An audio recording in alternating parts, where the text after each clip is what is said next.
So my name is Sean Brown, and I am the founder and director of Young Urban Leaders. Young Urban Leaders, in some form, has been in existence for a little bit longer than 2 years. What you see tonight represents, for the most part, a new direction that we as an organization are going. I figure if I'm going to have an organization that's about leadership, then one practice I have to have as a leader is always try to do things better and always try to be more effective.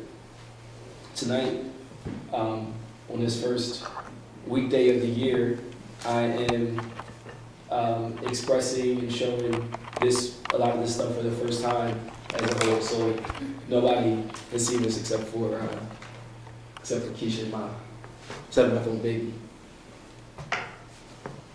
So a lot of times in Camden, and a lot of times when we talk about a lack of leadership, we focus on the problem. And even living in Camden, we know that there are a lot of problems that have existed for a long time, for a long generation, since most of us in this room, if not all of us, have been born. And a lot of times we focus so much on talking about what these problems are, we forget that there are solutions. That somewhere, somebody, some group, some organization has done something to attack these issues and to mitigate them. So what we do know is that there is hope. There's hope in leadership and knowing that if leaders are trained, if leaders are prepared, then they can attack these issues, these problems that have plagued urban cities for so long. And when I think about hope, I often think about this Bible verse, which is appropriate for the work that we're doing, the challenge that we have, and the hope that resides. That we are troubled on every side, yet not distressed. We are perplexed, but not in despair. Persecuted, but not forsaken. Cast down, but not destroyed. I mean, I see amen as the smiles on your face. Absolutely. So I want to just have a real quick review of what we as an organization have done so far. Here you see Elton on Lewis Street in the Whitman Park neighborhood of Camden, cleaning up, wearing his JC shirt, representing another organization that he's a part of.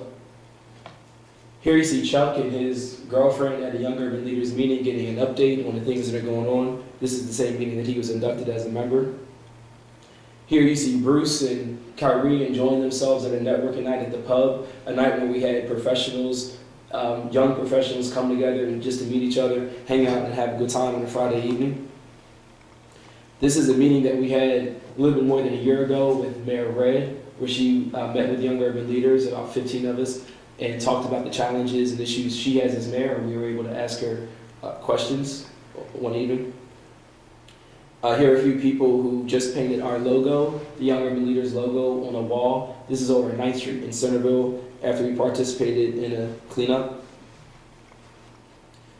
This is the middle of a meeting that we had for Freedom Walkers, which I'll talk a little bit about, a training. There you see Demetrius, who works at Camden County College, and Dr. Long Hill, who also works there. And this is the first of 2 trips that we took to DC. In this trip, we had a tour of the United States Capitol. And the second time we went to DC, here you see the White House behind us. We had a tour of the White House. And we're going back to DC a 3rd time, but when we go back the 3rd time, we won't be just taking tours, we'll be talking about policy with people that have influence on it as a group of Young Urban Leaders. So learn, know, do. This is our mantra.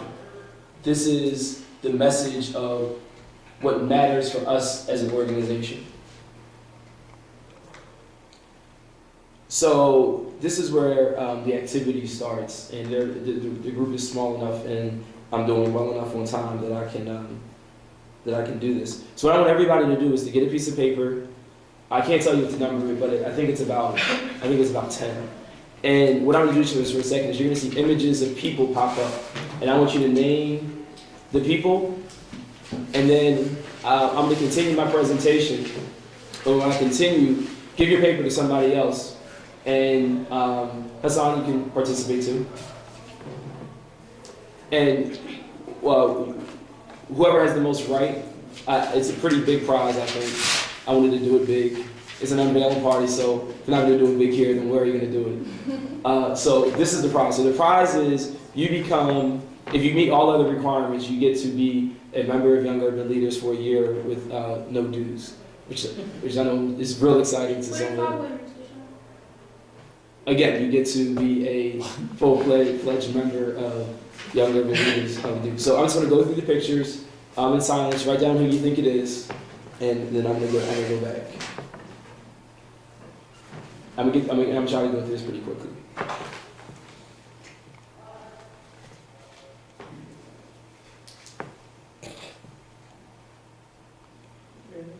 All right.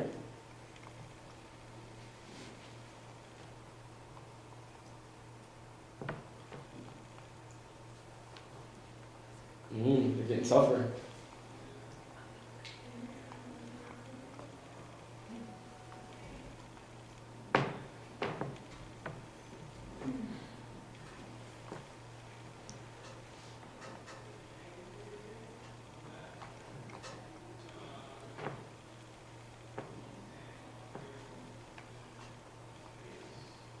Kenise, I expect you to get this one.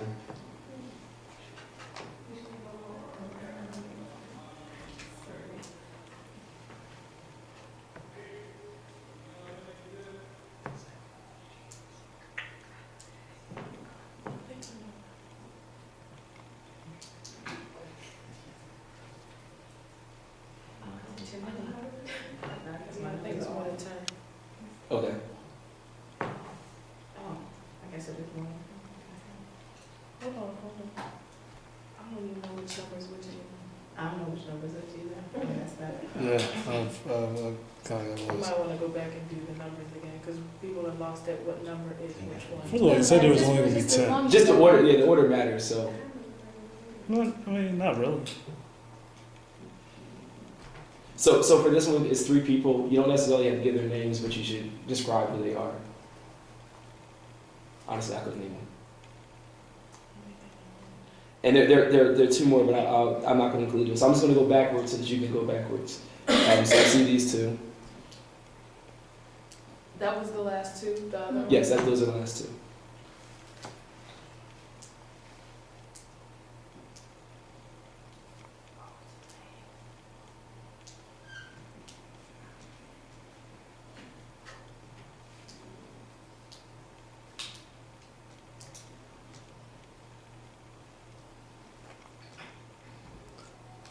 Okay.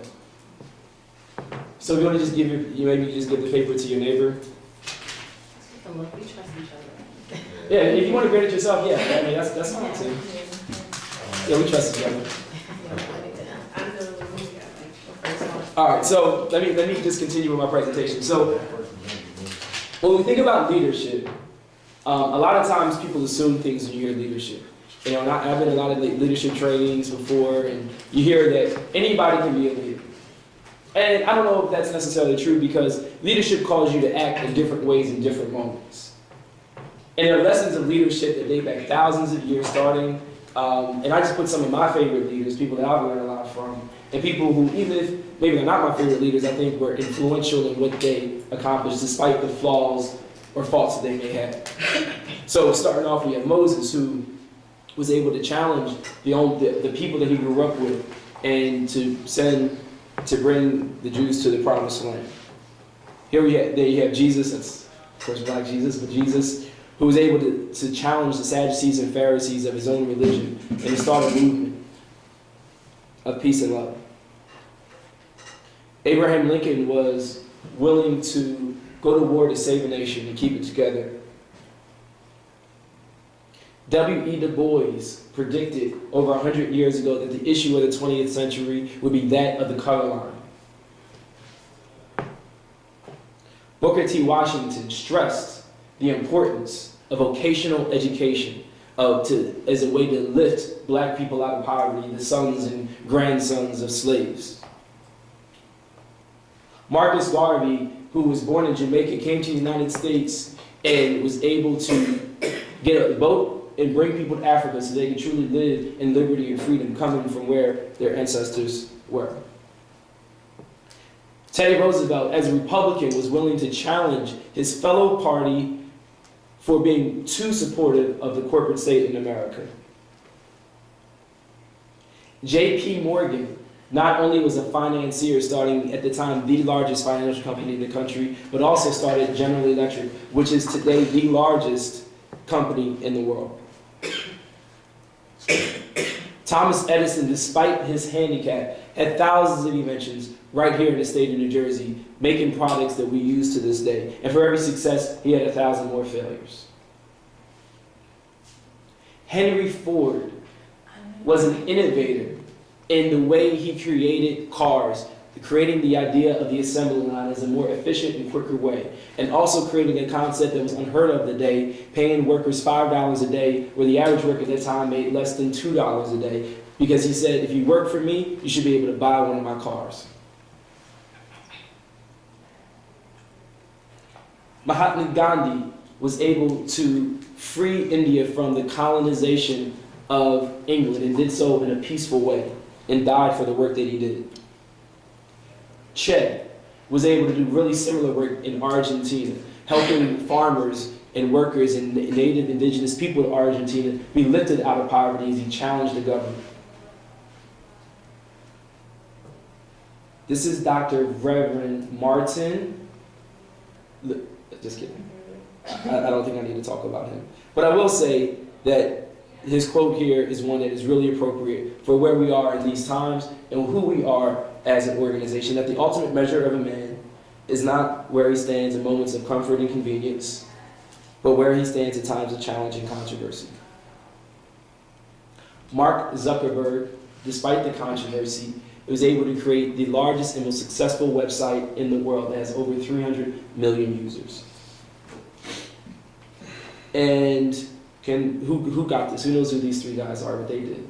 The Google brothers? No? Oh. That's a good guess. You're close. Just look at the birds behind them. Angry Birds. Angry Birds. No.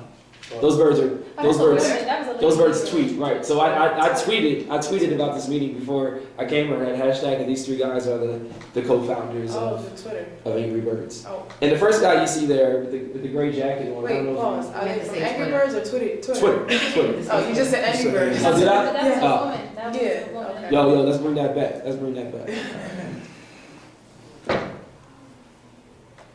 And you also have as a leader President Obama. And not everybody can be President Obama. But as he said himself, if a skinny kid with a funny name that grew up in Hawaii can end up being president, then that means truly anybody can be a leader. It's nice. So we're inspired by, and I'm going to get through this quickly, but we're inspired by a few organizations. The first is, wow, they're really getting a lot of shout outs today. The first is AARP, because AARP does an excellent job of providing services for those whom they serve. If you're a member of AARP, you get a monthly magazine, but you also get a group that advocates for you. And Kenise described the model that they use for that a little bit earlier. City Gear, an organization that you may not be familiar with, is the inspiration that I have for the way to train people and the way to connect the organization's work with service. Everything they have to do is about service to the communities where people serve. And the one you see on the bottom is the logo for an organization that's fairly new called Rebuild the Dream. Rebuild the Dream. If you haven't heard of them, I suggest that you look them up, learn a little bit more about them. But what Rebuild the Dream does is has a vision, a clear vision for where the direction this country should go. And I think it's things that all of us support and things that we would like to see our leaders be able to support. Moving on, I'm not going to go into detail on this, but this is our organizational structure as an organization. I'm right there in the middle as director. And if you look at the bottom at your leadership and the campaigns, that would be the focus of the rest of the presentation. So real quick, how do we get money?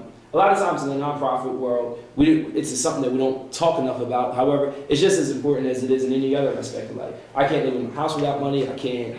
A corporation can't survive without money. A government can't survive without money. So an organization, a nonprofit organization, too, can't survive without money. So there are a few things that we can do to get money. We can just go do the good old applying for grants thing that organizations do. And that will help fund our scholarships for the cost it takes for a person to be in our leadership program.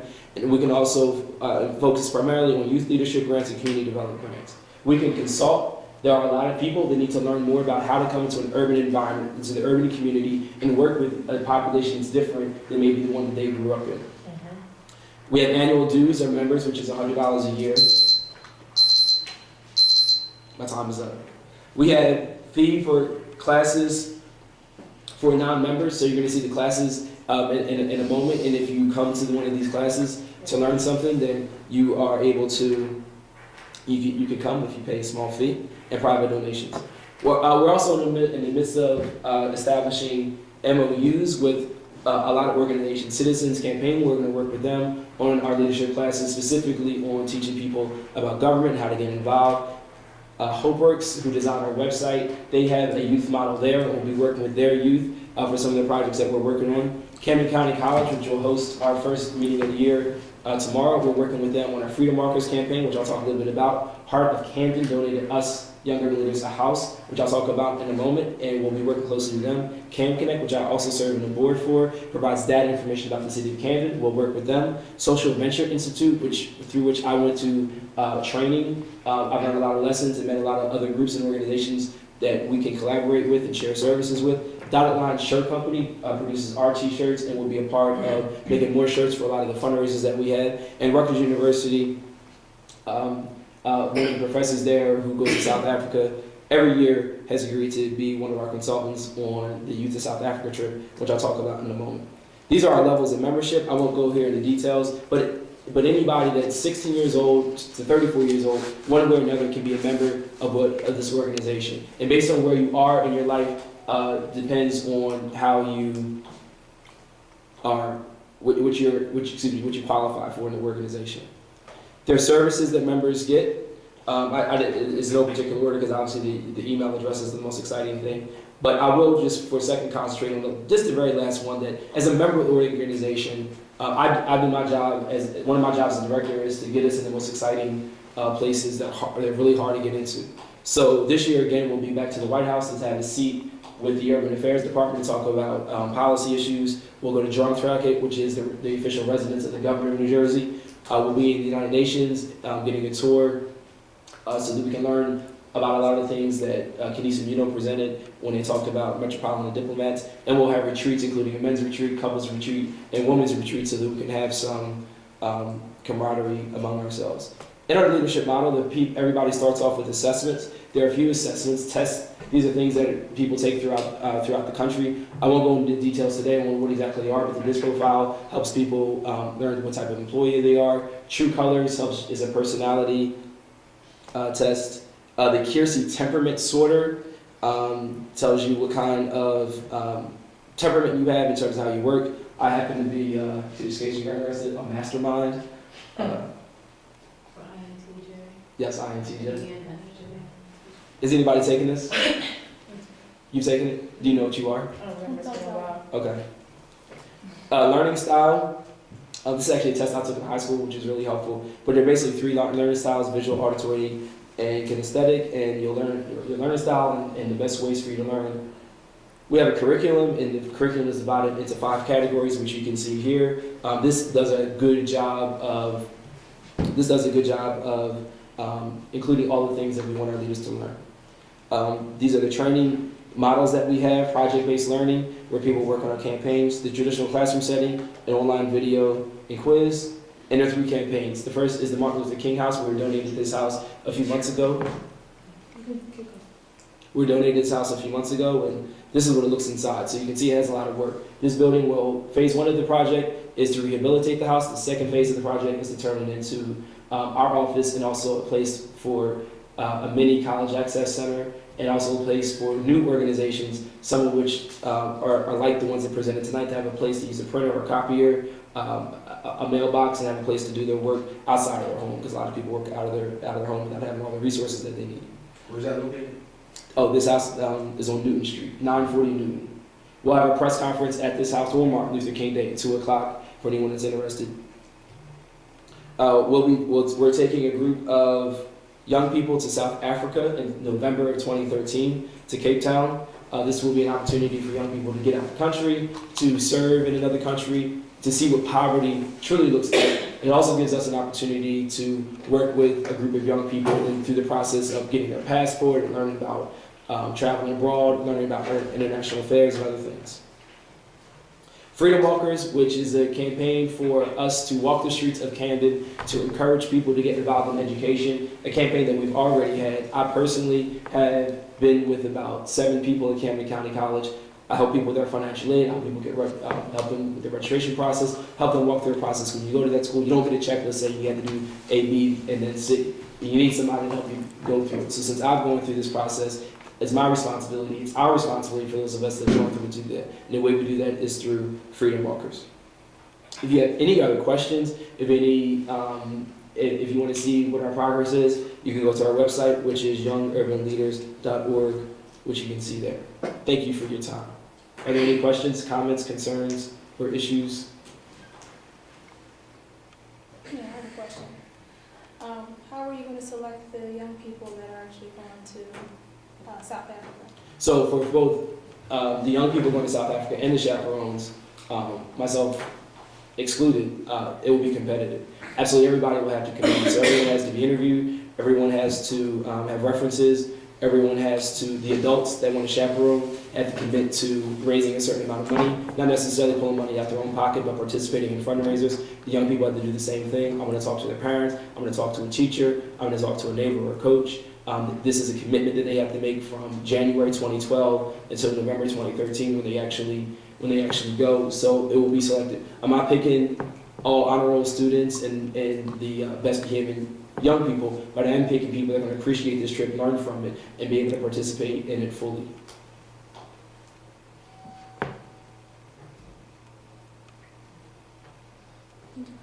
Thank you. I'll make a recommendation. They have Camden PD has a cadets program. I'm not sure if you know about that cadets program, but they're a really good group of kids, and they do a lot of work within around the city, like community service work too. But the Camden cadets, they would be, I think, a real good group, and I think that you get a range. And a lot of them have been kids who like were kind of taken off the street and like given some discipline, and they turn their life around. They have some issues still, some of them on the road, some of them are struggling to get through, but they do this program, and I think they might be a good group if you're looking for like a group. Okay. So if you are, I didn't say this, but it's I'm specifically this one looking for people that right now are 8th and 9th graders. So by the time they go, they'll be 9th and 10th graders, which I think is a good age for something like this. Can you see you want to use my laptop? Okay.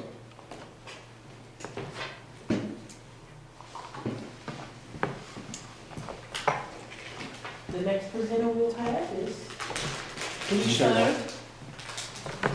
with Camden Knights.